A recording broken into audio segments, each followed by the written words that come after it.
Most cruisers spend only 30 seconds making the one decision that could ruin an entire cruise. People spend weeks planning, picking the perfect ship, itinerary, and finding an amazing deal. Then just 2 clicks to pick cabin location, that's it? The truth is, none of it matters if you can't sleep at night because pool chairs are dragging across the deck above you, or you can't go out on that balcony you paid for because of engine exhaust. The cruise lines aren't gonna tell you where the bad cabins are, but after watching this video, you'll know exactly where to book and what to avoid. I'm Gary with Optimal Cruising, bringing you the cruise insider information you need to avoid mistakes, save money, and protect yourself so that you can have your best cruise ever.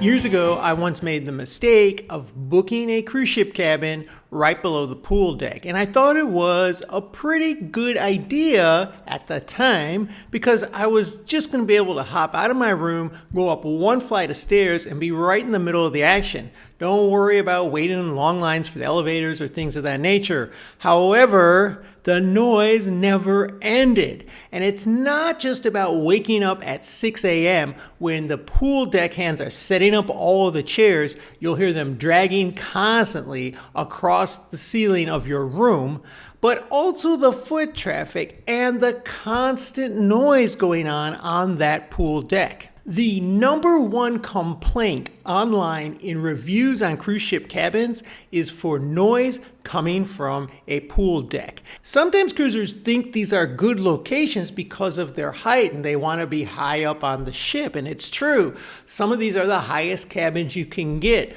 but there's a noise factor that comes with that. And if you just book 1 deck below that, you won't hear any of that. On some of the newer ships, they're putting decks in different places than traditionally a cruise ship would have them. So sometimes you'll have a pool deck on deck 8, for example. If that's the case and you're booking a cabin on deck 7 right below that, you're gonna have the same issue. So look at the deck plan for your ship. This is crucial when picking a room.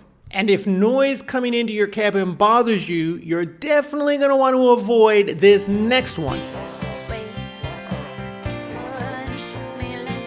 When my parents go on a cruise, they always book a cabin near the elevators. They think it's convenient, and it is. They can walk right out of their cabin, and they don't have to go far, and they're right at the elevators to get to the buffet or wherever else they need to go. And I've heard a lot of cruise booking agents recommend these rooms as well for the convenience factor. If you book a cabin near an elevator or a stairwell, there is a very good chance you're going to hear a lot of noise throughout the day and well into the night. It might not subside till 1 or 2 a.m. because people will be getting off those elevators, coming down those stairs and walking right by your cabin, or even going the other way, but walking through the open area where that noise will travel right into your room. And people don't tone it down in these areas. They're public areas. They talk loudly. You're going to hear all kinds of conversations going on. And if you ever try to take a nap in the middle of the day, that's one of the worst rooms to be in. What do you think? Is the convenience of the elevators and stairwell more important than the noise? Let me know in the comments below. A while back, I booked a last-minute cruise where I had to have the cabin assigned to me, and they gave me a connecting cabin. Never pick a connecting cabin unless you are traveling with somebody that's going to be in that room right next door to you. Connecting cabins have a door between 2 cabins so that a group of people could book both cabins, open that door, and have a private way to get from one cabin to the next without going out into the main hallway. The problem is when they put this connecting door between the cabins, it totally destroys the sound barrier in that wall. And so if you're not with those people next door, you have no idea if they're quiet people, loud people, if they're going to be playing music at 6 a.m. That kind of sound is going to travel right through to your cabin through that door. So when you're booking your cabin, you need to look on the specific deck plan for your cruise ship. And then there's a cabin location that looks appealing to a lot of people, until they actually book it. I'll tell you about that next, but first, we maintain a list of the best cruise deals that you can book right now. If you'd like a copy, just comment deals or click on the deals link in our description. I always think it's kind of cool to get a cabin in the bow of the ship. It's like you're getting a front row seat, kind of like you're driving that thing. And some of these cabins are pretty neat. In fact, they have port windows that you can look straight out as the ship's moving forward. It's kind of an interesting experience, but there's a trap to it that you need to be aware of. And that is that these cabins are probably the most prone to motion and the most likely to impact people who are prone to motion sickness or seasickness. If you're in calmer waters, if you're just doing a cruise from Florida to the Bahamas and back, you're probably not going to notice a whole lot. But if you're in rougher seas, or especially if you're doing a long cruise, a repositioning cruise that's crossing oceans like the Atlantic or the Pacific, you can run into some pretty big swells. And in the front of the ship, it's noticeable.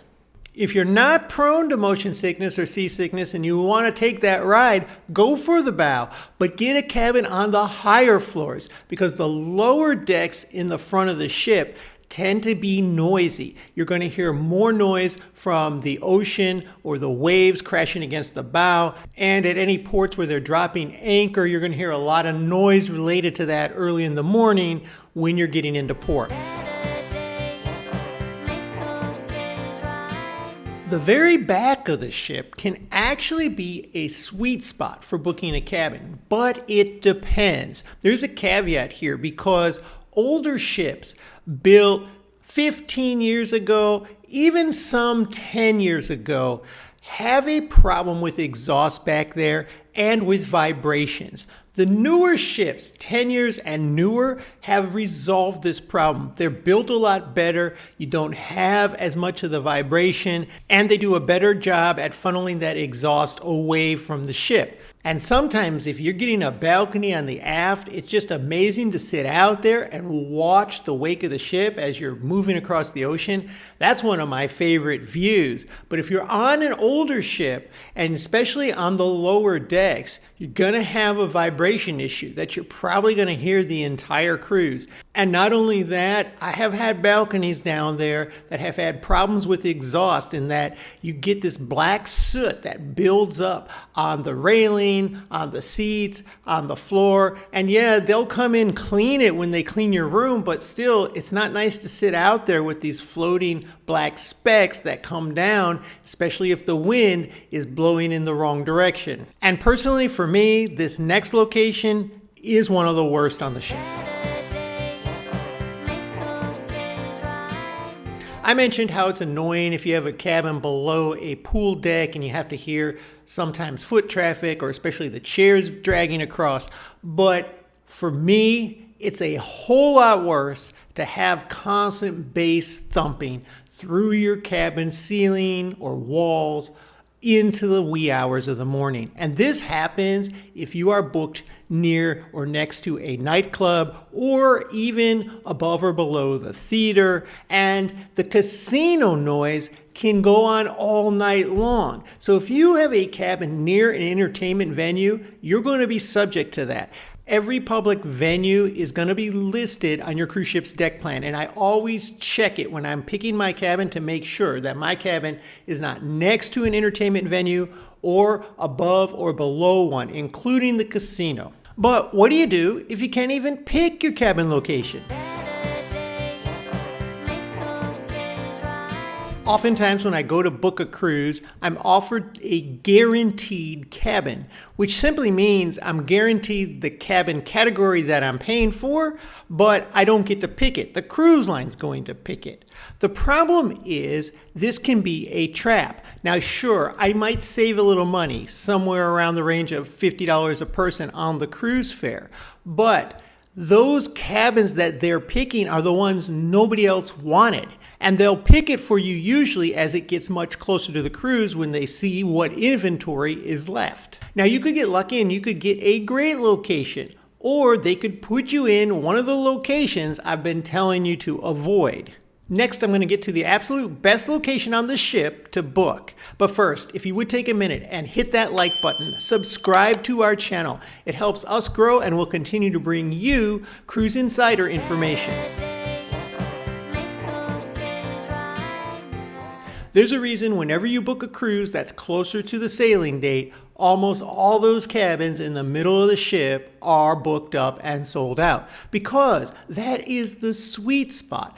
Those cabins are less prone to noise, less prone to motion sickness, and usually the best rated cabins on the ship. If you have cabins above you, cabins below you, cabins to the left of you, and to the right of you, that is the best way to insulate you from any of these noise problems we've been talking about or any other issues that people have in other parts of the ship. And being in the middle of the ship has a convenience advantage because you never have to walk that far to get where you're going. And then there is the booking secret that the cruise lines really don't want you to know about.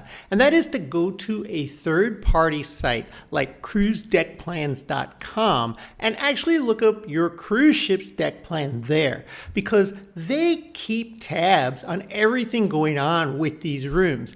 They have links from each room to a video tour of it if there's one available, or at least pictures that people have posted who have stayed in those rooms. They compile all this stuff. They also have a noise indicator for certain cabins where past passengers have indicated that there was a problem with noise. They have obstructed view cabins clearly listed. They go way beyond what most cruise lines will post on their deck plan. This is a key way to protect yourself. We spend a lot of money on these cruises, and there's nothing worse than ending up with a cabin where you can't sleep or you have other issues and it's not what you expected. So now that you know how to pick the perfect cabin location, there are a few steps you'll regret not taking the moment you step on board. I'll tell you about those right here.